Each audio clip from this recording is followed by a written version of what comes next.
hindi ako master sa pag-aalaga ng mga kalapate.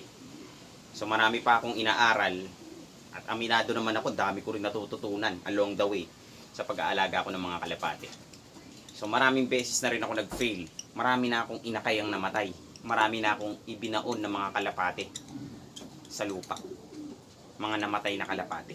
So may mga kalapate tayong kinagat ng mga hayop, na aksidente, na pilay sa kulungan. So marami tayong failures dito. Marami nga rin akong breedings na sablay yung nilalabas. Hindi perpekto yung pag-aalaga ko ng kalapate. Pero satisfied naman ako dun sa kinakalabasan ng mga alaga ko ngayon. So worth it pa rin yung mga lahat ng failure na dinaanan natin sa pagbe-breeding.